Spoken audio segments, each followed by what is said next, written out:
አዲስ 1879 ይህ የአዲስ 1879 የራስጌ ማስታወሻ ነው።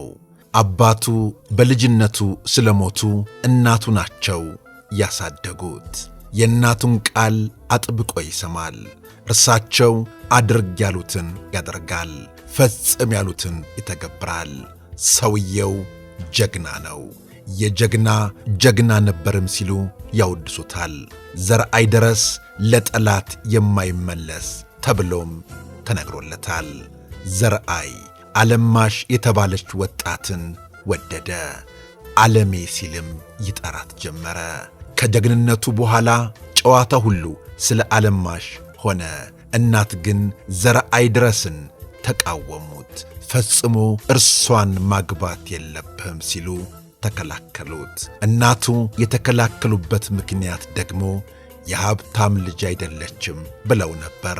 አብዛኛውን ጊዜ በውሳኔው የሚጸናው ዘርአይ ድረስ ከዓለማሽ ወዲህ ዓይኔ ማንንም አያይም፣ እጆቼም ካለርሷ ሊያቅፉ አይችሉም ሲል ለእናቱ ነገራቸው። እናት የተለያዩ የሀገር ሽማግሌዎችን ልከው ልጃቸውን ተው ሲሉት አስመከሩት። ዘርአይ ግን ተናገረ። ዓይኔ ከዓለማሽ ሌላ ማንንም አያይም ሲል ለእናቱም ሆነ ለሀገር ሽማግሌዎች እውነቱን ስሙት አላቸው። እናት የልጃቸው አቋም የጸና መሆኑን እንደተረዱ ያልከው ይሁን አሉት። ዘርአይ ደስ አለው። ዘርአይ ድረስ ውዱን እቤት ድረስ ይዟት መጣ። እናቱ ተመለከቷት፣ ወደዷት። ይችማ ያንተነች አሉት። ዘርአይ እናቱ እግር ላይ ወደቀ። ፈቃድሽ ስለሆነ አመሰግናለሁ አለ። ዓለማሽም የእናቱን እግር ስማ እኔም ልጅዎ ነኝ አለች። ሁለቱንም እቅፍ አድርገው ስመው መረቋቸው። ውለዱ፣ ክበዱ፣ ለሀገር የምትጠቅሙ ሁኑ፣ ለወላጆች ታዘዙ፣ የሀገር ፍቅር በላያችሁ ላይ ይስፈን ብለው ግንባራቸውን ሳሟቸው። ዘርአይ ጦሩን አነሳ፣ በዓለማሽ ፊት ፎከረ። ጠላትን ማርበድበድ ድሌ ነው ሲል አቅራራ። ዓለማሽና ዘርአይ እናቱ ቤት ውስጥ ፍቅር በፍቅር ሆኑ። ቁጭ ብለውም የሰርጋቸውን ቀን ቆረጡ። በሰኔ ወር መጨረሻም ለመጋባት ወሰኑ። እናትም ተስማሙ። ወደ ዓለማሽ ቤተሰቦች የሚላኩት ሽማግሌዎች ተመረጡ። ዘርአይ በጊዜው የሚፈጽሙ ድርጊት ዘመናዊነቱን አጉልቶ የሚያሳይ ነበር። በዚያ ዘመን የወደዳትን ያፈቀራትን ለቤተሰብ ማስተዋወቅ አይታሰብም ነበር። ዘርአይ ድረስ ግን አደረገው።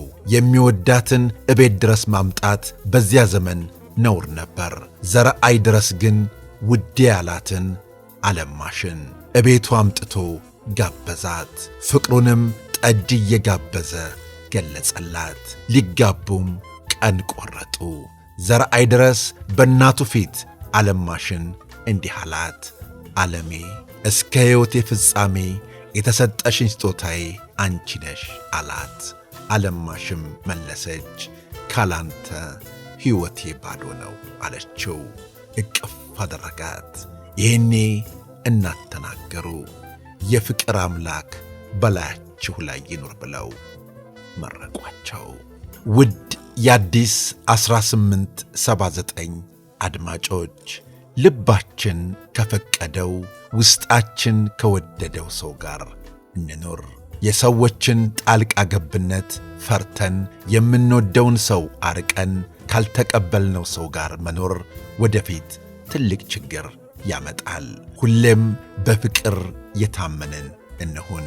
ይህንንማ መቻጣ ነው። ሁሌም ከምንወደው ሰው ጋር ለመኖር ምኞታችን ነው። ይህ ደግሞ ይሆናል ማለታችሁን ገምተን በእጅጉ ደስ ብሎናል። አሁንም የተለያዩ ታሪኮችን ማቅረባችን እንቀጥላለን። ስለ አብሮነታችሁ፣ ስለ ወዳጅነታችሁ ከልብ እናመሰግናለን። አዲስ 1879